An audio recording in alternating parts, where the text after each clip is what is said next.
Hola, les habla Maleja Portilla. En este podcast hablaré de la importancia de la educación musical desde las escuelas académicas o colegios, ya que si bien nos hemos dado cuenta, en nuestro país la educación musical es algo alterno, es algo muy escaso, ya sea por gusto propio o porque los padres de familia les interesa que sus hijos practiquen alguna actividad lúdica. Escogen vincular a sus hijos, a veces escogen el deporte, la danza, el teatro, la pintura y en algunos casos escogen la música. Primero quisiera explicar un poco el beneficio a nivel psicológico que causa la relación con la música y el desarrollo cognitivo de un niño. El desarrollo cognitivo es la capacidad que tienen los niños de pensar y razonar. Este crecimiento se presenta de distintas maneras y en dos etapas, de los 6 a los 12 años y de los 12 a los 18 años. Es importante el desarrollo en la primera etapa, ya que es aquí cuando los niños desarrollan la capacidad de pensar de maneras concretas. Los efectos que la música causa en el cerebro son realmente asombrosos. El aprendizaje musical desde temprana edad estimula la comprensión, ayuda a aumentar la capacidad de concentración, ayuda a extender la memoria, estimula la capacidad de análisis, síntesis y el razonamiento. Podríamos hablar también de la inteligencia emocional. Dentro de las inteligencias múltiples, la inteligencia emocional es la que controla claramente las emociones. Así, los niños se socializan con mayor facilidad y aumentan su sensibilidad. La música hace que los niños puedan expresarse muchísimo mejor y sin miedos.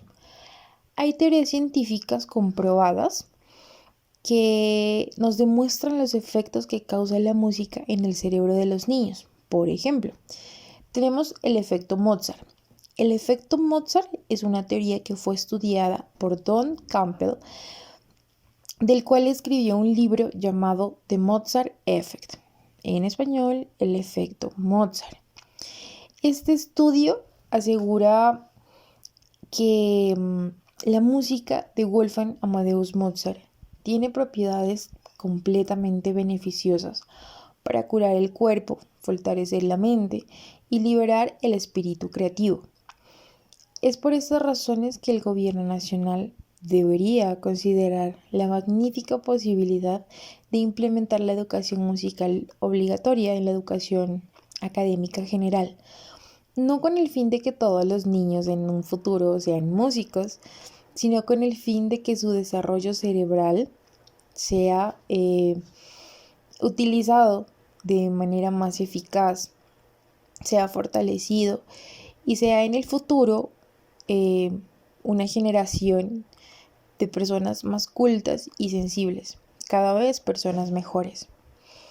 Hay centros integrados que funcionan en países europeos, como por ejemplo los Music Gymnasia en Alemania o los conservatorios en la República Checa y que combinan de forma efectiva la educación musical con la educación general. Se tratan casi siempre, generalmente, de instituciones de educación secundaria con especialización en música, o sea, es algo magnífico y a menudo están afiliadas a instituciones de educación musical superior, actuando a veces como colegios internos. La ventaja de los centros integrados es que ofrecen una educación musical de nivel muy avanzado, junto con la escolarización general, dejando la opción de que los alumnos escojan por sí mismos, al final, si quieren continuar con los estudios superiores de música o quieren especializarse en otra carrera o en otra materia, o sea, es decir, la titulación que consiguen les facilita muchísimo el acceso a estudios de nivel superior en general. Por lo tanto, en el caso de los estudiantes que continúan en otras áreas, podríamos decir que no pierdan el tiempo y tampoco van a perder oportunidades. Los resultados que se extraen de este tipo de educación musical los encontramos en habilidades de expresión artística, habilidades de repertorio, habilidades de práctica de conjunto, habilidades en interpretación coral, habilidades de estudio y ensayo, de lectura y escritura, auditivas, creativas, recreativas, habilidades verbales, habilidades de interpretación en público, habilidades de improvisación. Entonces, siendo así todo esto tan importante, la educación musical debería considerarse como un derecho de cada ciudadano y no un privilegio reservado para unos pocos individuos dotados de talento especial, por así llamarlo. Por eso se debe considerar la etapa de la educación musical previa al nivel superior como muy valiosa para la formación de músicos aficionados. Alemania y Finlandia son excelentes ejemplos de buenas prácticas en la educación musical obligatoria. Hablemos un poquito de Alemania. En Alemania la música ha sido firmemente establecida como materia en todos los colegios desde la mitad del siglo XIX, con colegios adecuadamente dotados y equipados y un excelente profesorado. Son maestros totalmente bien capacitados para realizar esta educación, esta formación.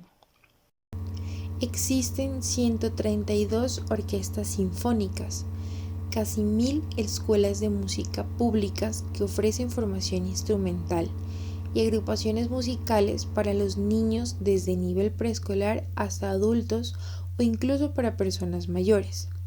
En Finlandia, el sistema educativo está dirigido y controlado totalmente por el Estado.